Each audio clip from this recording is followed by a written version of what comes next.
So, what if I told you the missing piece in your style isn't a new pair of jeans, it isn't a new blazer, it isn't a new t shirt, or anything off of any list that you may have downloaded over the years? What if it's so simple and so easy to miss that most people don't discuss it, or people don't even recognize what it is? And that is trust.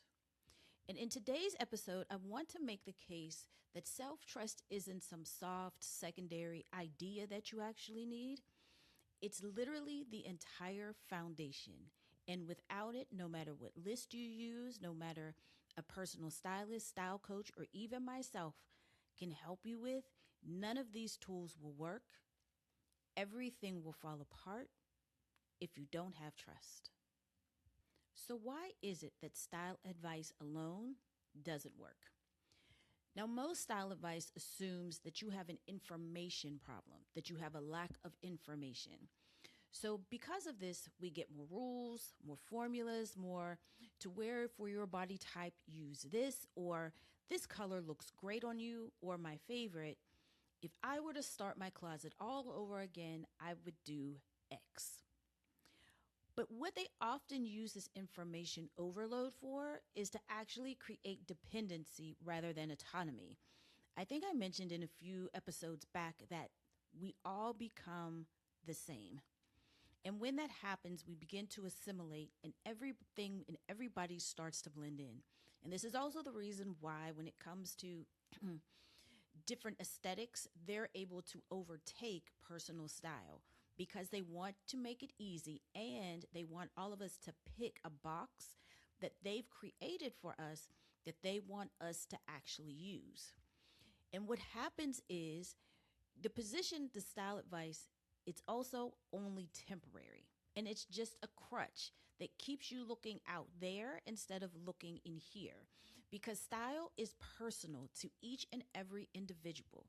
Now, wonder or imagine if we didn't have style rules like we do today, and everybody was left to themselves to create what it is that they would wear. I think it would be a much beautiful, happier place. Because now you're dressing for you and yourself and nobody else. And sometimes we've held on to these crutches for so long that we don't even realize that we've lost self-trust with ourselves. Now, sometimes we can notice it in any other aspects of our lives. I can even say for me, I've lost self-trust in my body because of an injury. And because of that, well, actually before, I've lost trust when building my style because it was, oh, an aesthetic is easy to build, but then it doesn't really feel like you. Or you ask someone, hey, does this look good? And you start to depend on others people's ideas of what you should do or anybody other's advice when it comes to this, and not just trusting yourself to say, you know what, I think this looks good. And I think this makes me feel good. Because one thing that I think as we begin to stop using rules as a shield to protect us from not actually allowing us to create our own styles, and instead we need to start using them as tools for our own expression and not the expression of what the rule creators intended them to be.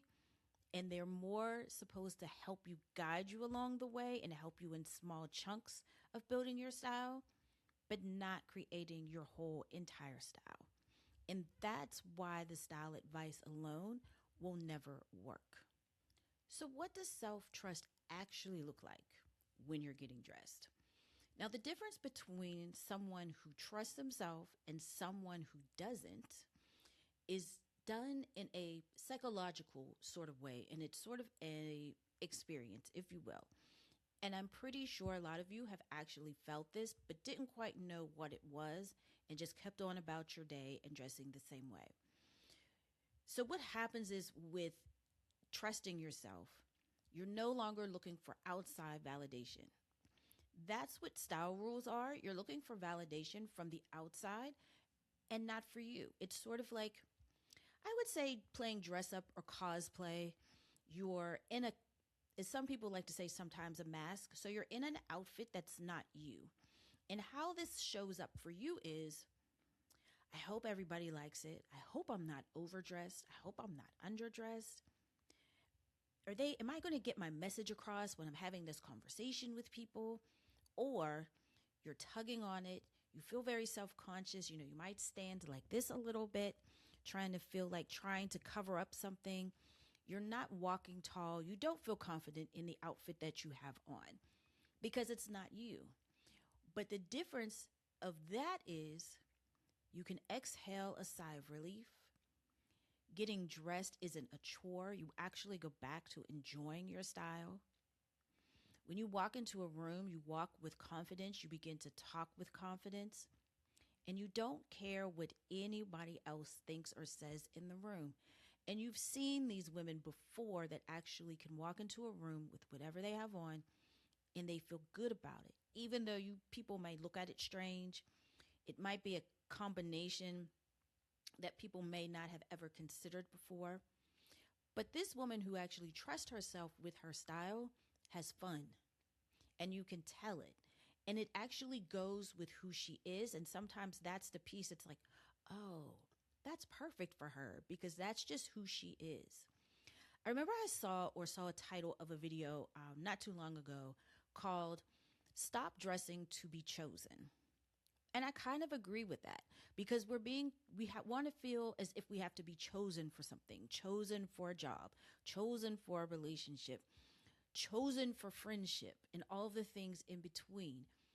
But when you stop that, the people that are to come to you will naturally gravitate to you. And even though that can also happen, not just the clothes, it's not just the clothes that are doing that. So I don't ever want you to think like all I have to do is just dress a certain way. No, because you're dressing from an internal perspective, all of that is going to gravitate outside and that is going to draw the people in. Your clothes are just the finishing touch and the icing on the cake that sets you apart from everyone else. So it's kind of twofold when you stop choosing to dress to be chosen. One, you're choosing yourself, number one. So when you begin to choose yourself, you're also beginning to trust yourself again as well. So as you begin to choose yourself, now you're dressing from the inside. And it's already there. People gravitate towards you anyway because of who you are on the inside. But once you begin to bring that to the external, to the outside, everything will kind of fall together and fall in place. And I can tell you, a majority of you watching this video probably know how you actually want to dress, but you don't trust yourself enough to do it anyway. So I want us to begin to just take a break, take a breather, and really just think about what would I look like if I started to really trust myself and how I feel I need to show up each and every day. So if you want to start rebuilding self-trust, then I invite you to enjoy The Silent Partner. Now, I created this 5-part mini-series podcast episode for this very reason, because each episode will build upon the next and provide you with the building blocks that you need and that are required to create a style and a closet that supports you. So be sure to click the link in the description box of this episode so you can access it and start listening today. So lastly, to bring it all together, how do we actually rebuild our self-trust? Now, I want to start off by saying this. Rebuilding your self-trust isn't about some sudden surge of willpower or excitement. No, it's not as easy as you think it is. It's literally a deliberate practice that you begin to collect data. But I want to take it one step further. The very first thing in rebuilding self-trust with yourself is choosing you first. Once you do that and start from there, now you can go on and begin to collect the data. Because if you don't choose yourself and you choose to still do what other people say that you're supposed to do, and that how you should dress and how you should look, because we've done that, and we're women from the ages of 45 and older. And I remember a time where We all were told how to dress because guess what? We wanted to be chosen for a job. We wanted to be chosen for that next role. We wanted to be chosen to get into school after you graduated. Friendships, networking, the whole 9 yards.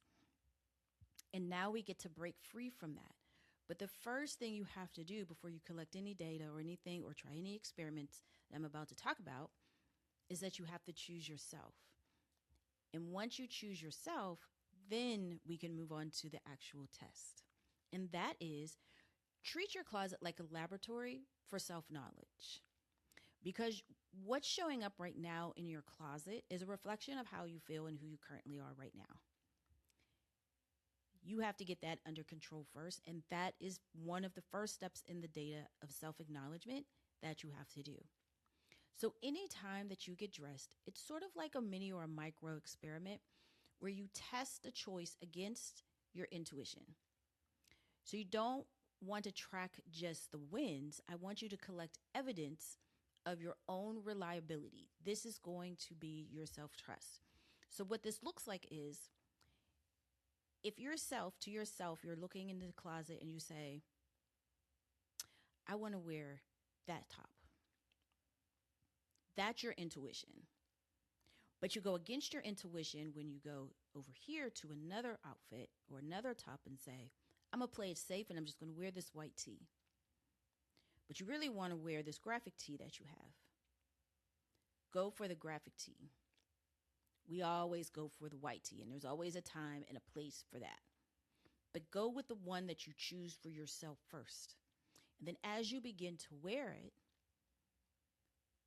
take into account and absorb the data that's being given to you.